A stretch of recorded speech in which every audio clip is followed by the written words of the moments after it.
চাচা ভালো আছো? হ্যাঁ বাস্তে কেমন আছো? আছি আগের মতনই। কি অবস্থা তোমার? ভালোই, আল্লাহ দিনকাল চলাইতেছে। চলতেছে তে হ্যাঁ। কিছু টাকা ধার দিছেন?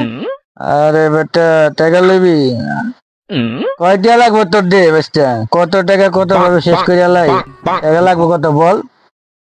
ওই ভাই, কি ভাইয়া? টাকা লয়ে গেলে 200 ভাই দিলে না ভাই, টাকা দেওয়ার নাম নাই ভাই, কি ব্যাপার? কালকে নিলে টাকাটা আজকে দেওয়ার কথা ছিল। এই সময় কম, শুরু করো। পেয়ারা গাছটার বাসার মনে লোক নাই, দেখি দিয়ে একটা পেয়ারা খাই। ও কি করস? দেখতেছিলাম একটু। দাঁড়া, আমার না শালা তো জানেই না, আল্লাহ রে ফাওবে দিয়ে দিয়া না, আমি একাই খাবো এই পেয়ারাটা। বড় ভাই আমি তো পরীক্ষাত নাম্বার কম পাইছি। ভাই পরীক্ষায় ফেল করছো সমস্যা নাই, কিন্তু জীবন চলার পথে পিছিয়ে থাকিস না, তাহলে সত্যিকারে ঠকবি। কোনদিন মানুষের কিন্তু মানসিক ভাবে কখনো ফেল করিস না। কিন্তু মানসিক জোরে কন, শুরুতে কন। আমি তো এডি চারা দিলাম। আরে বাপ। সেনাপতি আমার বিরুদ্ধে আমার রাজ্যে ষড়যন্ত্র চলছে। কারা মহারাজা? আমি কি তাদের গলা কেটে আনবো? না না না, সে তো আমার নিজেরই লোক। রোজ খাবারে জাল বেশি দে, এটা কি নিশ্চিন্তের ষড়যন্ত্র না? এ তো বড় বিপদ, রোজ পেট পুরে কয়লা হয়ে যায়।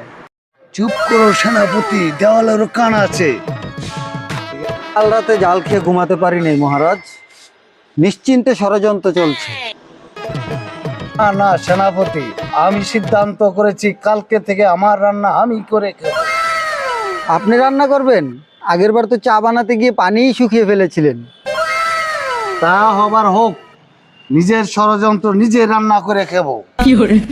এটা তো নিশ্চিন্তে আত্মঘাতী সিদ্ধান্ত মহারাজ। সেনাপতি, তবু আমি স্বাধীনতার চাই। মহারাজ, স্বাধীনতা যদি হয় কাঁচা ভাত আর পোড়া ডিম, তাহলে আমিও আপনার সাথে লড়াইয়ে নামবো। সেনাপতি, তুমি আমার সত্যিকারের বন্ধু। আর আপনি আমার পেটের সত্যিকারের শত্রু মহারাজ। এই দুনিয়ায় ষড়যন্ত্র অনেক। এর বুদ্ধি দিয়ে ঠিক করো, ঠিক ভুল তুমি চিনতে শিখো, তাহলে রান্নাও বিপদ ডেকে আনতে পারে। ভালোবাসা ছিল আজ আশা নেই, ভালোবাসা নেই, আশা ছিল, ভালোবাসা ছিল, আজ আশা নেই, ভালোবাসা নেই।